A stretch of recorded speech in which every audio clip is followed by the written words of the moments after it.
আলভি এবং তিথির পেজ কিন্তু উধাও। বর্তমানে সোশ্যাল মিডিয়া ফেসবুক থেকে আলভি এবং তার নায়িকা, তার আরও একটা নায়িকা ছিল, সেই নায়িকা তিথির ফেসবুক পেজ কিন্তু উধাও। সোশ্যাল মিডিয়াতে কিন্তু ব্যাপক আকারে আলভি এবং তিথির উপরে জনগণ একেবারে ক্ষিপ্ত।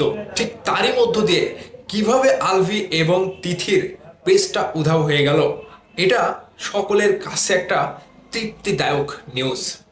গতকালকে আলভির স্ত্রী ইকরা যখন নিজেকে শেষ করে ফেলে, তিনি নিজেই নিজে আত্মহত্যা করেছিল, ঠিক তারপর থেকে সোশ্যাল মিডিয়াতে ব্যাপক আকারে এই নিউজটা ছড়িয়ে পড়ে। তবে এবার কি জন্য আলভি এবং তিথির পেজ উধাও হলো সেটি নিয়ে নিউজ করেছে জাগো নিউজ।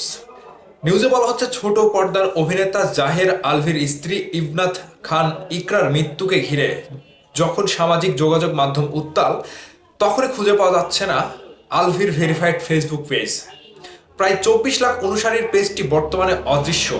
একই সঙ্গে অভিনেত্রী ইফফাত আর তিথির 3,24,000 অনুসারীর ফেসবুক পেজও ডিসেবল দেখাচ্ছে।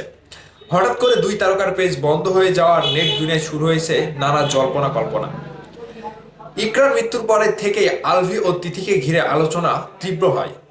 ছবি জগতে আগে থেকেই তাদের সম্পর্ক নিয়ে গুঞ্জন ছিল।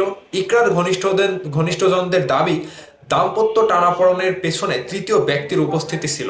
যদিও এ বিষয়ে এখনো আনুষ্ঠানিকভাবে মুখ খোলেনি আলভি বা তিথি। এদিকে সাইবার জগতের পরিচিত মুখ লাল রনি সামাজিক যোগাযোগ মাধ্যমে কঠোর অবস্থানের কথা জানান। এক পোস্টে তিনি লেখেন, আলভির স্ত্রী আত্মহত্যা যদি পরকীয়ার কারণে হয়ে থাকে, তাহলে আলভিকে নাট্য জগতে থাকতে দেব না, খেলা মাত্র শুরু।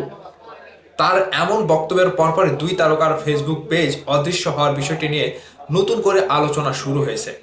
ইকরার মৃত্যুর ঘটনায় আইন শৃঙ্খলা বাহিনী তদন্ত চালাচ্ছে। বাসায় গিয়ে সিসি ক্যামেরার ফুটেজ সহ বিভিন্ন আলামত সংগ্রহ করা হয়েছে বলে জানা গেছে। তদন্ত শেষে মৃত্যু প্রকৃত কারণ জানা যাবে বলে সংশ্লিষ্ট জানিয়েছেন। এদিকে আলভি দেশে ফিরে আনুষ্ঠানিক বক্তব্য দেবেন বলেও তার ঘনিষ্ঠ সূত্র জানিয়েছে। পুরো ঘটনার ব্যাখ্যা ও পেজ বন্ধ হওয়ার কারণ সবকিছু এখন আলোচনার কেন্দ্রবিন্দুতে।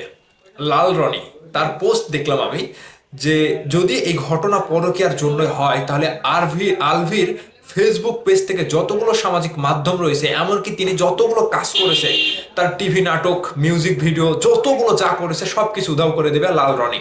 সেটা তিনি বলেছিল। যদি ইকরার মৃত্যুর পেছনের কারণ হয় এই পরকীয়া কিংবা আলভি, ঠিক সেই কথাটি তিনি রেখেছে। তার পরপরই কিন্তু খেলা শুরু হয়ে গিয়েছে। আলভির ফেসবুক পেজ এবং ওই তিথির ফেসবুক পেজ কিন্তু উধাও।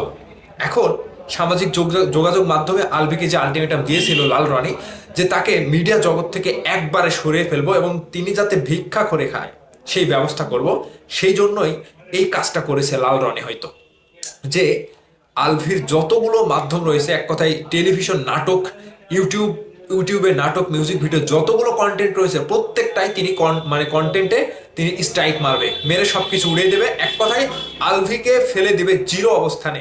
তিনি যেন মিডিয়ায় কোনো কাজকর্ম করে না খেতে পারে, এরকম একটা করে দেবে। দেশের মানুষ তাহলে খুশি। আচ্ছা, আলভি যখন স্ত্রীর এই মৃত্যুর কারণ, তখন এখান থেকে আমাদের অনেকেই শিক্ষা নেওয়া উচিত যে আলভির মতো এরকম অন্য মেয়ের ফান্দে পড়ে নিজের সংসারটা কিংবা নিজের সন্তানটাকে অবহেলিত করে এই পথ থেকে আমাদের বেরিয়ে আসা উচিত। অনেকেই কিন্তু মিডিয়া জগতের অনেকেই রয়েছে, এগুলো কিন্তু ধার না। কিন্তু এবার আলভি যে কাজটা করেছে, এটা পুরোটাই একটা অমানবিক। কিংবা তার স্ত্রী যে চলে গিয়েছে এই সকল মানে সংসারের জ্বালা যন্ত্রণা সহ্য করতে না পেরে, ওই সন্তানটাকে আল্লাহ ভালো রাখুক। এবং ওই স্ত্রী যিনি চলে গিয়েছেন তার কথা আর কি বলবো, তিনি তো নিজের কষ্টে মনের দুঃখে চলে গিয়েছেন।